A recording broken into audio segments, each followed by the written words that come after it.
Johnson ഒപ്റ്റിക്കൽസിൽ തിങ്കൾ ബുധൻ വെള്ളി ദിവസങ്ങളിൽ രാവിലെ 10 മുതൽ ഉച്ചയ്ക്ക് 1 മണി വരെ കണ്ണ് ഡോക്ടറുടെ സേവനം ലഭ്യമാണ്. ഡ്രൈവിംഗ് ലൈസൻസിനുള്ള സർട്ടിഫിക്കറ്റുകളും എല്ലാ ബ്രാൻഡഡ് ഫ്രെയിമുകളും ഇവിടെ ലഭ്യമാണ്.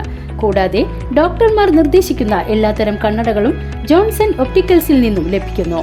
ജോൺസൺ കണ്ണട വ്യാപാരം ഡിവൈൻ ആശുപത്രിക്ക് എതിർവശം വടക്കാഞ്ചേരി. വന്യമൃഗശല്യത്തിൽ വലഞ്ഞ് മേഖലയിലെ നെൽകർഷകർ നെൽപ്പാടങ്ങൾക്ക് ചുറ്റും സുരക്ഷയൊരുക്കിയിട്ടും അവ മറികടന്നാണ് കാട്ടുപന്നികളും മയിലും ഉൾപ്പെടെയുള്ളവ കൃഷിനാശം വരുത്തുന്നത്. കൊയ്തെടുക്കുവാൻ ദിവസങ്ങൾ മാത്രം ബാക്കി നിൽക്കെ ഉണ്ടായ കൃഷിനാശം കർഷകർക്ക് കനത്ത നഷ്ടമാണ് ഉണ്ടാക്കുന്നത്. ചിറ്റണ്ട പൂങ്ങോട് നിലപ്പനപ്പാറ കോറിക്ക് സമീപത്തെ പാടശേഖരത്തിലെ 1.5 ഏക്കർ വരുന്ന മയിലും കാട്ടുപന്നികളും നശിപ്പിച്ചത്. കാവുംപുറത്ത് ദേവകി, നെല്ലിക്കൽ മീനാക്ഷി, കാവുംപുറത്ത് രവീന്ദ്രൻ എന്നിവരുടെ നെൽകൃഷിയാണ് കഴിഞ്ഞ ദിവസങ്ങളിൽ രാത്രി കാട്ടുപന്നി നശിപ്പിച്ചത്. കൃഷി വകുപ്പിനും ഫോറസ്റ്റ് ഉദ്യോഗസ്ഥരോടും തദ്ദേശ സ്വയംഭരണ വകുപ്പിലും നിരവധി തവണ പരാതി നൽകിയിട്ടും യാതൊരു നടപടിയും ഉണ്ടായില്ലെന്ന് നെൽകർഷകർ പരാതിപ്പെടുന്നു. ഇവിടെ പഞ്ചായത്തിൽ നിന്ന് എന്തെങ്കിലും ഒരു പരിഹാരം കാണണം.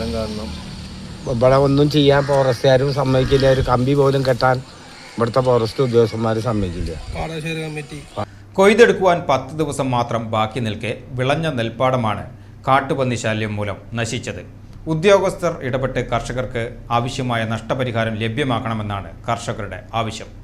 ചിറ്റണ്ട പൂങ്ങോട് നെൽപ്പനക്കോറി പരിസരത്ത് കർഷകർ നെല്ലിപ്പോൾ വിളവെടുക്കാൻ സമയമായി.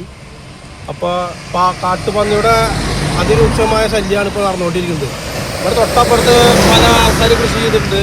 അതിപ്പോൾ നെല്ലായി വരുന്നുണ്ട്. ഇനി അതിലേക്ക് കൂടി ഈ പന്നികൾ കാട്ടുപന്നി കടന്ന് ശല്യപ്പെടുത്തുമെന്നുള്ള ഉറപ്പാണ്.